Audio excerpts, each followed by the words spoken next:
let me be counterintuitive, I guess. Not to you, not to the fans, not to people who have listened for a long time, but I would imagine to the rest of the press, let us be counterintuitive. While I disagree with the protesters and what they're doing in New York, I strongly disagree with the decision of the grand jury in New York. No question. I mean, I would like to see the parameters. I'd like to see exactly what they were doing, how they made this decision. And that is the most important. I mean, we don't know. If they couldn't charge him with anything but a murder. I mean, manslaughter. Manslaughter should have been considered. I don't know exactly how this happened, but I will tell you this. The decision of the grand jury in New York on the death of Eric Garner. Here's a guy who was not a resisting arrest, was not being a jerk. The video is very, very clear. The police put him in a chokehold, threw him down. Against department policy, by the way. Right. He has a heart attack and dies. Now, did they? And he's crying out the whole time. I mean, it's just heart-wrenching to hear him say, I can't breathe, please, I can't breathe, over and over. And then he just goes limp. It's just really how this cop did not go to jail, it was not held responsible, is beyond me. Well, that's not even indicted. Yeah, he's not even indicted. It's not right. I think you got to get to a trial. There's a lot more questions that come up at that point. But should he have been indicted? It seems that way. This is ridiculous. New York Times is saying the jury's rationale was not made public. So I don't know. That is important. Yeah. If you're not indicting, I mean, for instance, in Ferguson, we know the rationale. We know what happened. We know that there were witnesses. We know that there were actual black witnesses that testified in favor of the cop, that said, I saw it, and what everybody is saying in the press, that didn't happen. So we know exactly what happened in Ferguson. We know why that jury verdict came out the way it did. This one, we don't. And you've got nothing but a vacuum. We have to understand, how could you possibly have come up with this particular verdict? What went wrong? When you look at what they did to this guy, and the putting him in a chokehold like that, it's inexcusable, absolutely inexcusable and brutal. I mean, one of them's got him in a chokehold. Then they have his knee on his head. They're just a couple others come up and pin him down elsewhere. Huge guy. He was 350 pounds, had asthma, and he's telling them, "I can't breathe." Do you not at that point at least lighten up a little bit? He's not even resisting. He didn't throw a punch. He didn't push anybody.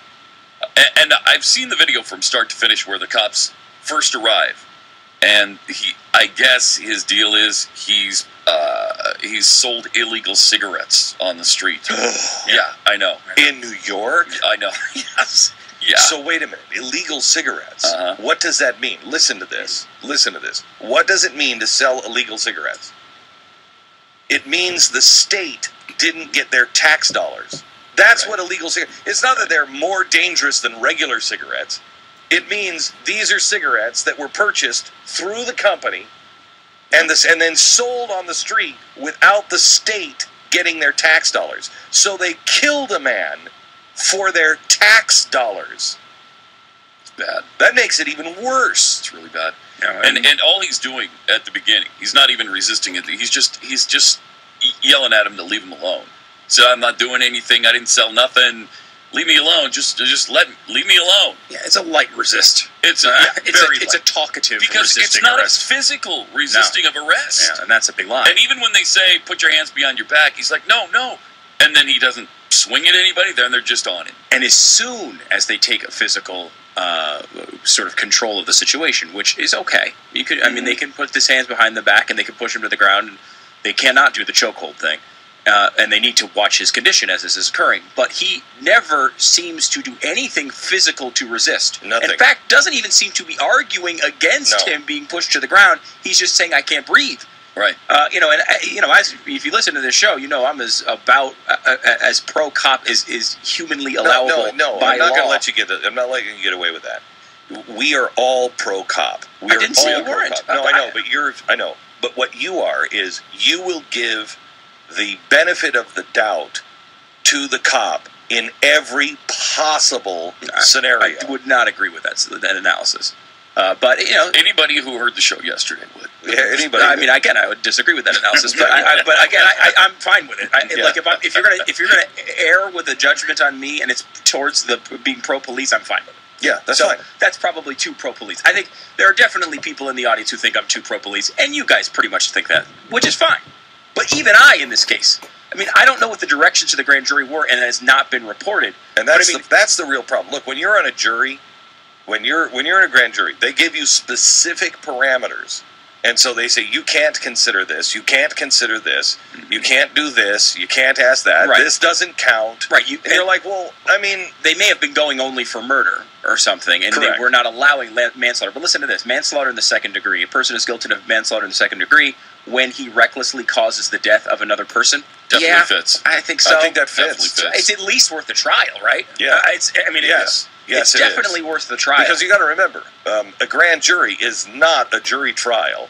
It is, here are the facts. Is there enough that says we should look into this? And the parameters could also be, is he guilty only of homicide or murder in the first degree? Well, obviously it's not premeditated. Right. I don't think there was ever intent to kill.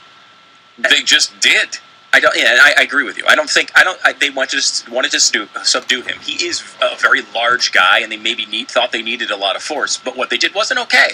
And the guy didn't die of choking. He had asthma, and he died of a heart attack. But they were brought on by not being able to breathe. As the coroner said, and I think it was the coroner that said they classified it as a homicide. They did. So here's the thing. If you were in New York and you were there for the lighting of the tree, would you listen?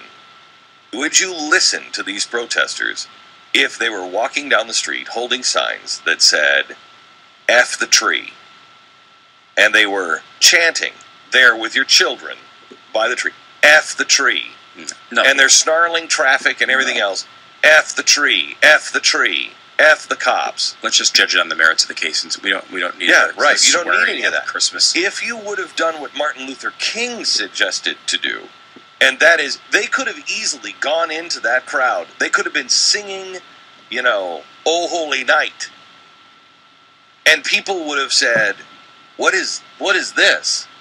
What is this?" Yeah, they're closing it down, and they're sitting in the center of the street, and they're singing "Oh Holy Night," and one person gets up and just says, "This doesn't make sense to us." Americans would have stopped and listened to them. Instead, it's no justice, no peace, F the cops, F the tree. Nobody's going to listen to you. Nobody's going to listen to you. It doesn't. I saw his wife or fiance, I guess his wife, on his wife, on TV this morning, on one of the morning shows, sitting right next to Al Sharpton. And it's like, Al Sharpton is an incredible liar who tried to take every other case you've heard of where the police didn't do anything wrong and envelop them into this case, weakening the strength of this case. A guy who I think really did die for the wrong reasons, it's like he's like, well, look, we got this case, and this is the same thing that happened in Ferguson. It's the same thing happened, and he listed 3 or 4 other cases. No, it's not. And it's like, well, it's not the same. And I don't know why you can't just judge people, because that's not what Al Sharpton's doing. Al Sharpton's not out there because he cares about this person or any of these other people. He's out there for power. He's out there for what he wants, and taking on his counsel is detrimental to her late husband. It really is. People will just not listen to you. A lot of conservatives have come out on Eric Garner's side on this, which is not common. It's, as you said, conservatives are pro-cop. A lot of them, like me, will give the benefit of the doubt no matter what happens in every single case. Not this one. Except this one, right? Not this is the only one in history. That's a little extreme. I'm trying to go. I think it's important as conservatives to stand up against the grand jury on this particular Definitely. event. And I think that there's a lot of them that have. Yeah, it's important. If you want to have any credibility, you cannot lump Ferguson with this one. This is the New York police completely out of control, doing something. They did not murder him, but manslaughter absolutely should have been considered. Why that wasn't considered is beyond me. We don't know. And this is the way. And this is the way Americans deal with injustice. We've let the system work. The system didn't work here. Now let's calmly, rationally say, why didn't the system work? What were the instructions to the grand jury? What was the evidence that they said, didn't matter? Because we've seen the video. Now explain to me how that's not manslaughter. And if you can't rationally explain it, or if it's because of some loophole, then we as Americans need to fix that loophole. Mm-hmm. We need to figure out what it is, but we need to do it without saying F the tree. Yeah. Hopefully we're able to fix this case, because there are other avenues that can go down. But if not, the next one needs to be fixed. I mean, this isn't right. We don't shut cities down. We don't burn donut shops, and we don't destroy cars. That's what we don't do. Can we burn Little Caesars? No, we can't. No. If they're offering pizzas at that price, that's not right. We should burn them down. Here's our